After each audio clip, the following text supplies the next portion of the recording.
Bonjour à tous, donc vu que la 2.79 vient de sortir, je me permets donc de faire une vidéo sur le nouveau Principate Shader.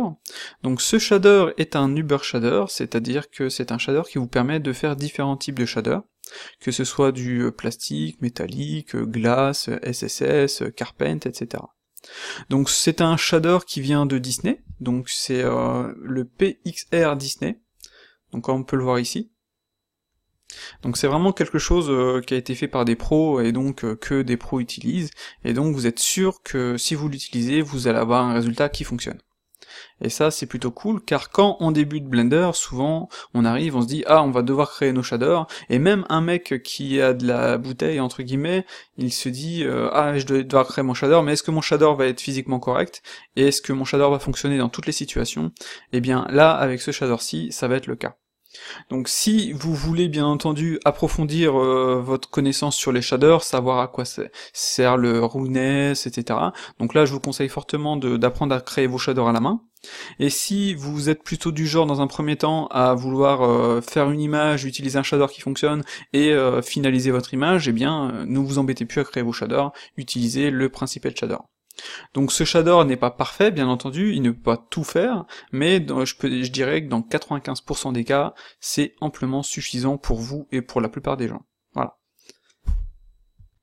Ok, donc commençons. Eh bien, vous allez sélectionner votre objet, vous allez cliquer sur New ou New ici, pouf, et vous allez choisir Principate Shader. Voilà, avec mon super accent.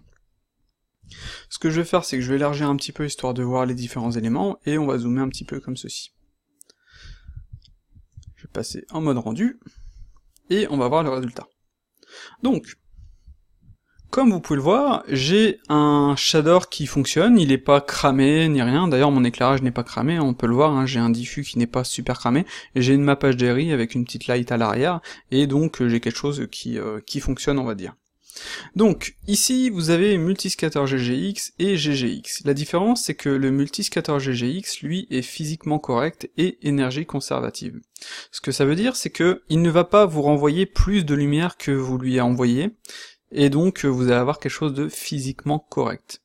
C'est un petit peu plus long d'après la doc au rendu, mais c'est au niveau qualitatif, c'est vraiment meilleur, et je vous conseille de l'utiliser.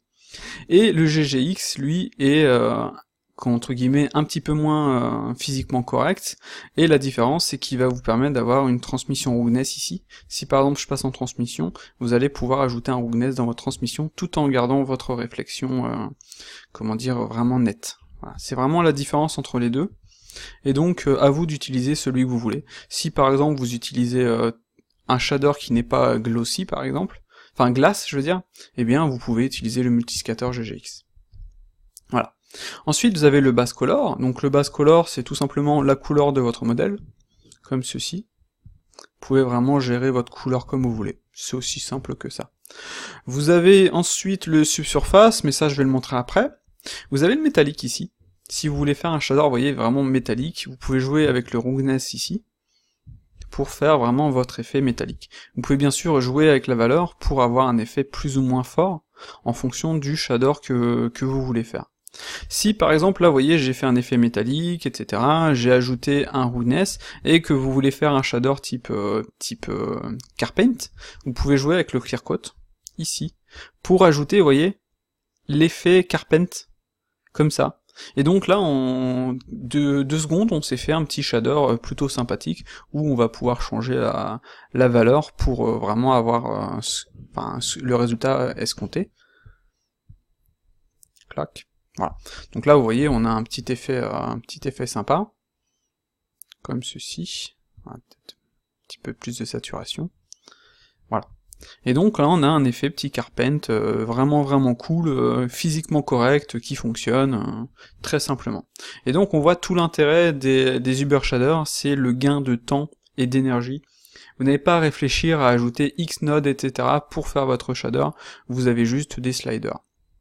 Donc il y a beaucoup de nodes groupe Uber Shader qui existent, mais celui-ci vous êtes sûr qu'il est correct parce que c'est le Disney, enfin c'est celui qui est utilisé chez Pixar. Les gars de Blender ont utilisé le paper de Pixar pour suivre le truc et donc pour faire la même chose. Et donc c'est beaucoup mieux que tous les shaders que vous pouvez trouver sur, comment dire, sur internet, et qui ne sont pas tous, franchement, corrects, quoi. Il y en a qui le sont, bien entendu, parce que ceux qui le font, c'est leur métier aussi, et il y en a qui ne le sont pas du tout, donc là, vous pouvez vous faire avoir. Donc on va enlever les différentes valeurs qu'on a ajoutées. Donc on a bien vu la différence avec le métallique, hein, avec 100. Donc vraiment un truc comme ceci, métallique comme ça, c'est rare d'avoir des shaders comme ceci, mais vous pouvez bien sûr en avoir, hein, ça dépend vraiment de ce que vous voulez faire.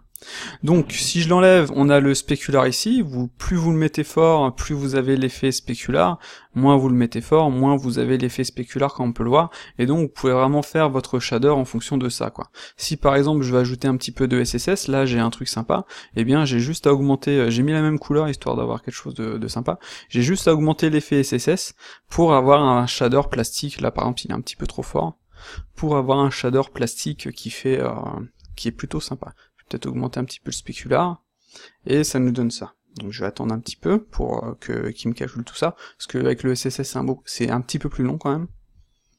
C'est même beaucoup plus long pour avoir quelque chose, comment dire, sans grain, mais ça c'est cycle, on peut rien y faire. Voilà.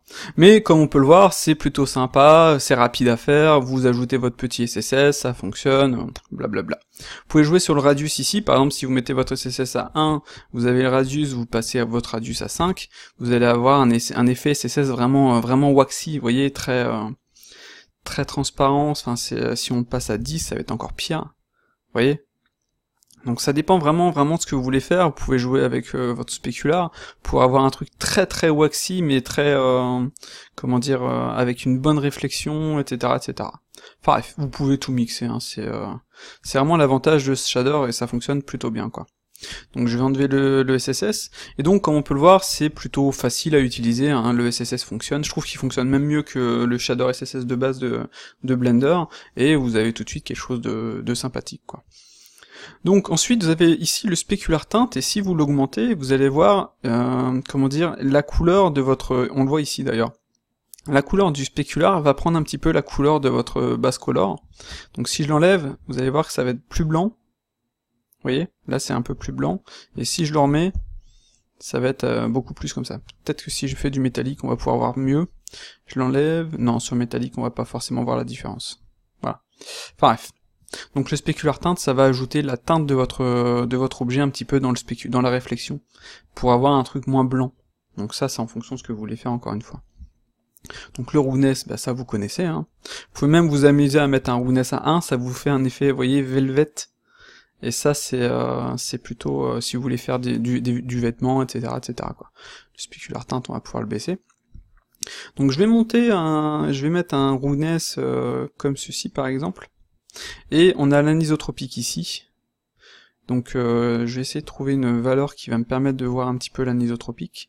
Peut-être tourner un petit peu ma map HDRI, hop, normalement elle est comme ceci, histoire que ça vienne un petit peu éclairer le devant de mon objet. Hop.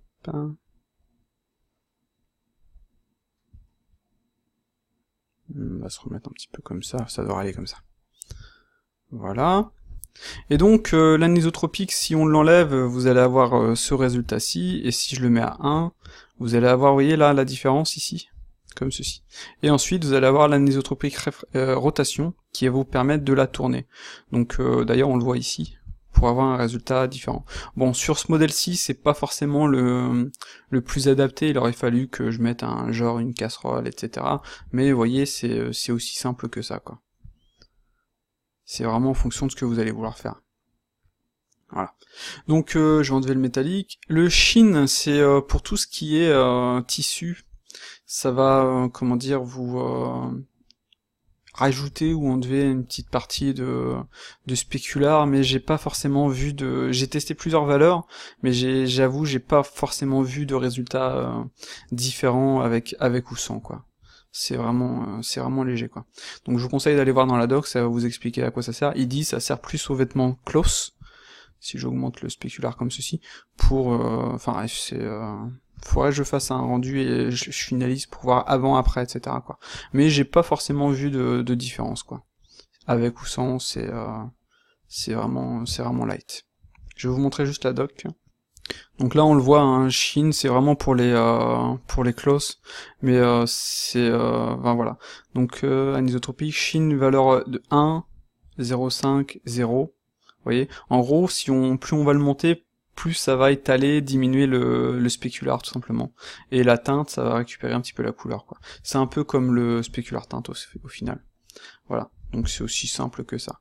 Donc pour les clear coat, on l'a vu un petit peu, hein, on a un roughness comme ceci, on va ajouter un clear coat, ça va nous ajouter un petit effet, vous voyez, carpent, qui est plutôt sympa, et on peut jouer bien entendu avec le roughness de ce clear coat, tout simplement.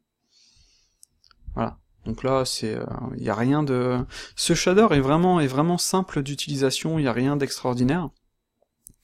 Donc je vais juste baisser ça, je vais laisser ça, on s'en fout. Il y a maintenant le transmission, voilà.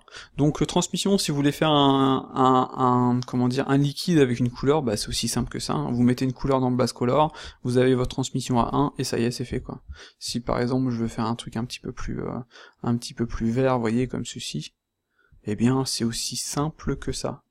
Il y a rien de plus simple. Si vous voulez ajouter du roughness à l'intérieur de votre liquide, ou si vous voulez faire une bouteille, etc., voilà, eh bien vous passez en GGX et vous avez transmission roughness. Et voilà, c'est aussi simple que ça. Après, je peux m'amuser à ajouter, vous voyez, le specular tint. On voit d'ailleurs ici le specular tint, vraiment l'intérêt du specular tint. Voilà. C'est nickel. Vous pouvez vraiment faire énormément de choses avec ce shader, et comme on peut le voir, c'est d'une simplicité étonnante. Il y a rien de plus simple, vous n'avez pas à vous prendre la tête à savoir comment on fait un shader, etc.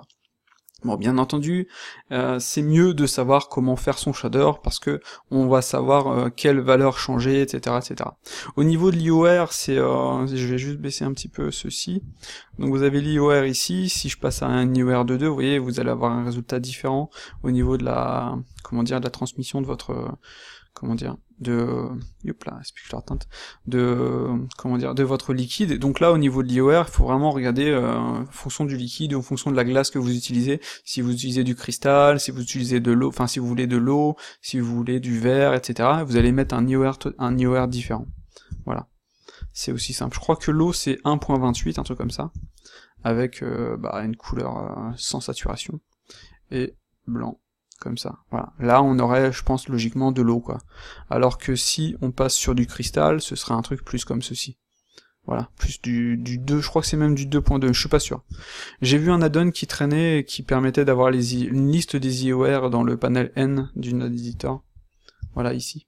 Donc c'est vraiment en fonction de ce que vous voulez faire, tout simplement, quoi. Voilà.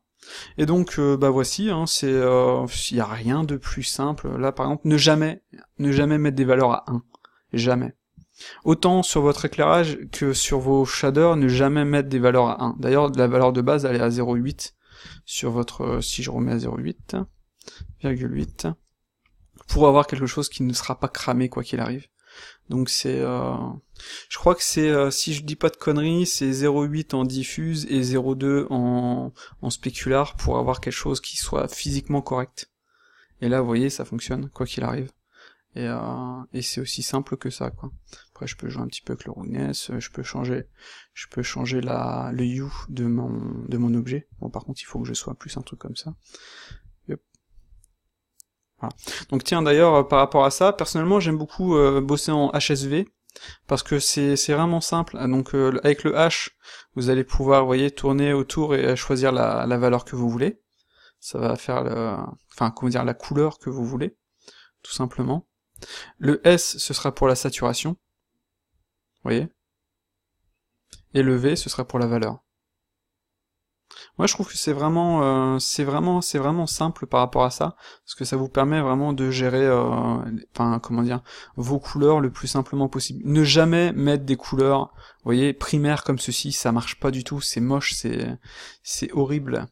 Donc ça, c'est petite dédicace à Le Poilu sur le Discord.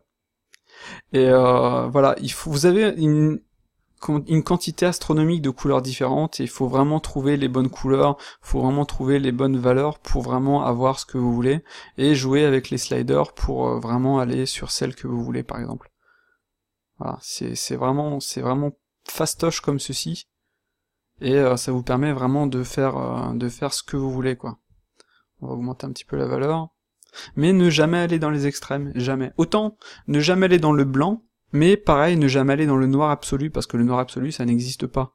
Donc vous avez toujours, moi je mets toujours, vous voyez, une valeur de noir, mais jamais vraiment, jamais noir, noir, noir, noir. Donc là, par exemple, j'ai quand même de la saturation, donc si j'enlève la saturation, je vais avoir un truc plus noir. Mais là, c'est du noir qui va fonctionner, quoi. C'est alors que du noir, noir, noir, ça n'existe pas. Bon, c'est sympa comme ça, mais ça n'existe pas. Monter un petit poil. Là, c'est plus physiquement correct que là.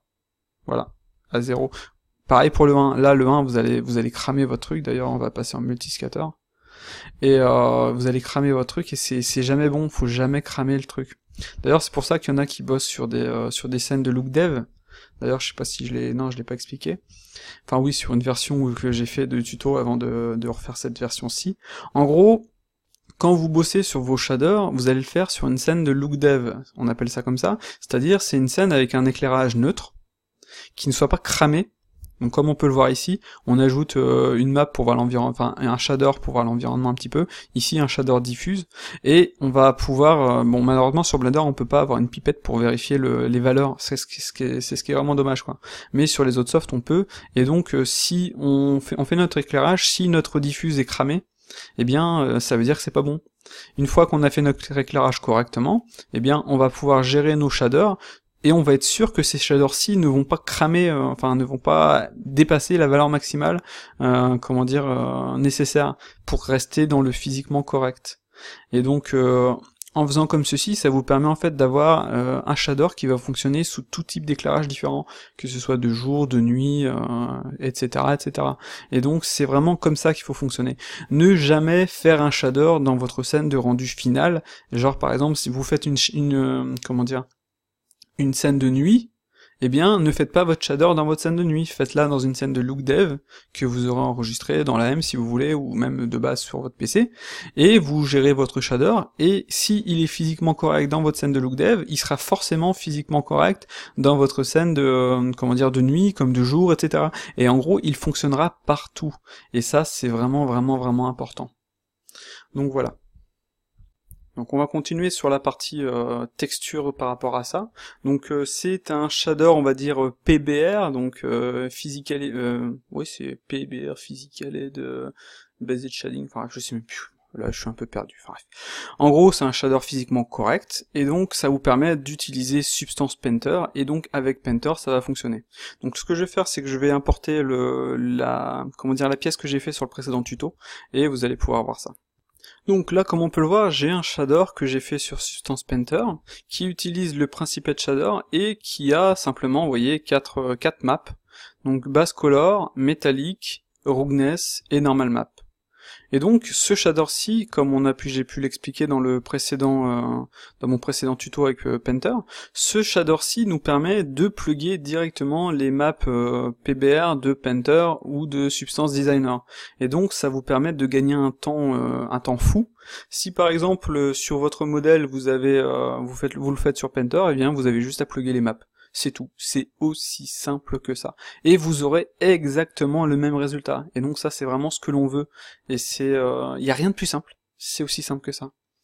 Et si par exemple vous utilisez Substance Designer, qui est très bien aussi, mais un peu différent. Painter, c'est plus par rapport à un objet spécifique, et Designer, vous pouvez vous créer des shaders qui fonctionneront sur tous les objets en mode box, comme j'ai pu le montrer dans mes tutos sur le shading, que je vous conseille fortement de regarder. Et donc vous pouvez utiliser ces techniques-ci pour pouvoir faire votre shader. Donc là par exemple, je pourrais refaire exactement le même shader directement dans Blender avec pourquoi pas des shaders des shaders que j'ai fait sur Substance Designer, et des maps que j'ai fait sur que je vais faire directement dans Blender, ou refaire le truc complet dans Blender, etc. D'ailleurs, si on regarde par rapport à mon tuto, j'avais fait, vous voyez, différents shaders comme ceci, avec des scratchs, etc., etc., des traces de doigts, enfin tout ça quoi. Et ça, vous pouvez vraiment le faire avec, vous voyez, j'ai des éléments, vous voyez, scratched ici par exemple, je vais l'ajouter, voilà. Et donc vous pouvez refaire la même chose que ça, En gros, toutes ces parties-ci, mais vous n'avez pas à vous embêter, vous voyez, avec un shader, avec un glossy, avec un mix, vous avez juste à ajouter un principet de shader tout simplement, quoi. Donc d'ailleurs c'est ce qu'on va faire. Donc je vais ajouter un principet de shader, donc je vais faire shader, je vais faire principet de shader, je vais venir l'ajouter ici, tout ça je vais supprimer, non je vais garder histoire de garder, voir au niveau des connexions. Voilà. Donc là j'ai mon shader, qui a une valeur peut-être un petit peu trop forte, ici pour 0,9, je vais passer à 0,8. Voilà. L'éclairage est pas forcément adapté par rapport à cette pièce aussi, hein, bien entendu. Si vous pouvez jouer, on va y donner une couleur, tiens. Aujourd'hui j'aime bien le bleu, donc on va y donner une couleur. Pouf. Voilà. On va y donner un petit peu d'effet métallique, on va diminuer son roughness. Voilà. Donc vous voyez, c'est relativement simple, hein. Je peux même ajouter un petit peu de clear coat pour vraiment avoir quelque chose de sympa. Voilà. Donc ensuite vous avez, vous voyez, différentes textures. Donc celle-ci, on ne la voit pas. Pourquoi ça? Je suis en quoi? Je suis en objet. Donc peut-être que les liens, ouais, je pense que les liens de celle-ci sont un peu mortes. Celle-ci, ça fonctionne, donc on va utiliser celle-ci. Donc là, vous voyez, on a un, comment dire, texture coordinate en mode objet, avec un mapping pour changer la valeur, et un mode box blend. Donc si j'augmente si je diminue la valeur ici, vous voyez, je vais avoir ça. Et donc ça va me donner ceci, par exemple. Donc je vais couper tout ça. Je vais venir déplacer tout ça. Hop. Je vais faire ça. Ah, je crois que j'aurais dû faire G. Enfin, bref. Pouf, pouf. Voilà. Donc là, j'ai mon principet de shader. J'ai une texture, ici. Je peux l'utiliser dans, comment dire, dans toutes les parties différentes. Je peux ajouter comment dire, un bump. Je vais faire Shift D. Comme ceci. Je vais venir mettre en height et je vais venir mettre dans normal. Donc maintenant, si je viens foutre l'élément ici, je vais avoir mon bump. Donc là, il est peut-être un peu, on va le mettre très fort, histoire de le voir. Donc vous voyez, j'ai mon bump ici. Donc on va mettre à 0,2, histoire d'avoir un truc un petit peu plus léger, 0,1. Voilà. Donc là, très rapidement, j'ai ajouté du bump. Après, je peux ajouter cette texture-ci par-dessus ma couleur. Donc je peux ajouter un mix, donc je vais mettre color, mix, RGB, hop là, je vais un peu vite, mix RGB ici, je vais venir la mettre en alpha, vous allez voir pourquoi, et celle-ci je vais venir la connecter, enfin je vais d'abord copier ça ici, voilà, et celle-ci je vais la foutre là, voilà. Donc si je fais ceci, je vais avoir ce résultat, donc on a deux couleurs, une blanche où je peux la mettre en rouge, et une bleue, tout simplement, qui sont drivées par cette texture-ci, qui est en noir et blanc. Voilà. Donc je peux, bien entendu, aller, on va piquer, pourquoi pas, ce color ramp-ci, ajouter un color ramp entre les deux, comme ça, voilà, et venir, pourquoi pas, inverser l'élément, vous voyez, et diminuer, enfin changer ses valeurs pour avoir, vous voyez, un truc soit plus dur, soit plus doux, comme ça. Donc ça dépend vraiment de ce que vous voulez faire. Vous pouvez choisir aussi en linéaire, en B-spline, etc., etc. Et donc comme on l'a mis dans le FAC, ici, on peut changer la couleur, la teinte, on peut partir sur un truc un peu plus, vous voyez, un petit peu plus sombre, ou alors un petit peu de rouille, etc., etc., quoi. Voilà, donc ça c'est franchement aussi simple que ça, il y a rien de très compliqué. Si par exemple cet élément-ci me convient, je peux, si je veux aussi dupliquer ça, je vais le reconnecter, pourquoi pas ici, et je vais aller le mettre dans le roughness. Pouf. Donc là, vous voyez, par exemple, si on cache tout ça, on va le foutre en noir. Voilà. Je vais juste enlever ça aussi. Eh bien, je vais pouvoir, là, l'élément qu'on a, les éléments, c'est au niveau du roughness ici. Et je vais pouvoir, vous voyez, gérer le résultat pour avoir vraiment ce que je veux, quoi. Voilà. Donc je vais juste remettre les éléments. Voilà. Et donc, à partir de là, comme on peut le voir, on peut vraiment faire le shader que l'on veut, tout en ayant une base qui fonctionne. Comme je pourrais aussi, par exemple, comme j'utilise avec ce mix, au lieu d'utiliser ce mix-là dans une couleur, je pourrais l'utiliser pour un shader différent, quoi. Avoir un shader, là ça fonctionne parce que au final c'est cool, mais je veux dire j'aurais pu faire ça avec un mix shader et deux principed shader, etc., etc. Et donc là, on peut le voir, c'est aussi simple, hein, il y a rien de très compliqué, et avec les différents éléments, on va jouer sur les différentes valeurs, hein, etc. Ça, si je veux que ce soit un petit peu plus, enfin, moins visible, eh bien, ce sera moins visible, etc., etc. Donc, en gros, on peut faire la même chose que Substance Painter, tout simplement, quoi. Hop.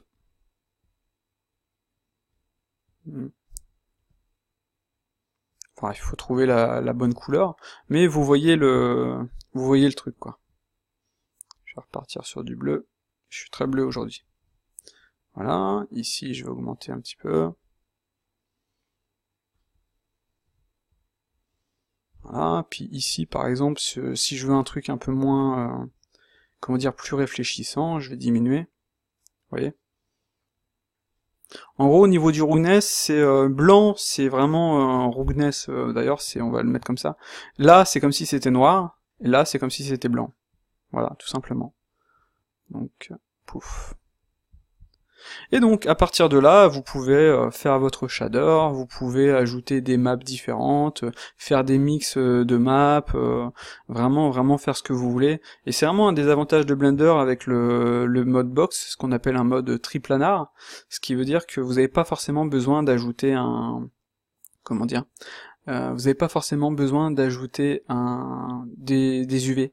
Vous pouvez faire votre élément directement, correctement, avec comment il s'appelle, le pointiness, etc., etc. Mais ça, je vous conseille de regarder mon tuto, enfin mes tutos sur les shaders, parce que là, c'est un petit peu plus long que ce que je voulais faire, mais c'est vraiment pour vous montrer les différentes possibilités.